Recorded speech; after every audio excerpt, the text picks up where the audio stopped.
পরিবারের লোকদের তাচ্ছিল্যের শিকার হয়ে পথে নামলেন এক অসহায় বৃদ্ধা।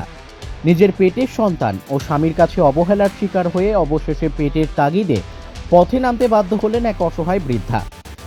জানা গেছে, উত্তর ত্রিপুরা জেলার পানিসাগরের বিশ্বেশ্বর দাসের স্ত্রী সুভাষিনী দাস নিজের স্বামী সন্তানদের নিয়ে বেশ সুখী ছিলেন, কিন্তু বৃদ্ধ বয়সে তার জীবনে নেমে আসে চরম লাঞ্ছনা। সময়ে সময়ে তিনি পরিবারের লোকেদের হাতে শারীরিক ও মানসিকভাবে লাঞ্ছিত হয়ে আসছিলেন বলে অভিযোগ।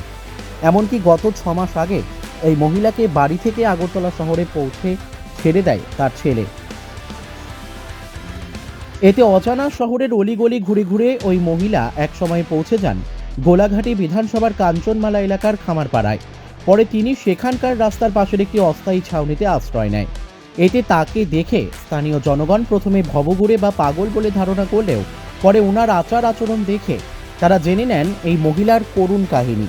পরে তাকে সহায়তার হাত বাড়িয়ে দেন স্থানীয়রা। বর্তমানে তিনি উল্লেখিত এলাকার একটি বাড়িতে আশ্রিতা রয়েছেন। এমন খবর পেয়ে বুধবার বিভিন্ন সংবাদ মাধ্যমের প্রতিনিধিরা তাকে ছেকে ধরলে তিনি অশ্রুসিক্ত নয়নে তার জীবনের চরম সত্যের সাতকাহন প্রকাশ করেন। এই মহিলাকে বৃদ্ধাশ্রমে বা তার বাড়িতে স্থান করে দিতে এলাকার জনগণ, ডিসি, সিও, বিধায়ক সহ বিভিন্ন রাজনৈতিক নেতৃত্ব ও সামাজিক সংগঠনের কৃপা দৃষ্টি কামনা করেছেন। পাথারকান্দি থেকে মলয় কুমার দাসের রিপোর্ট, নববার্তা টুডে।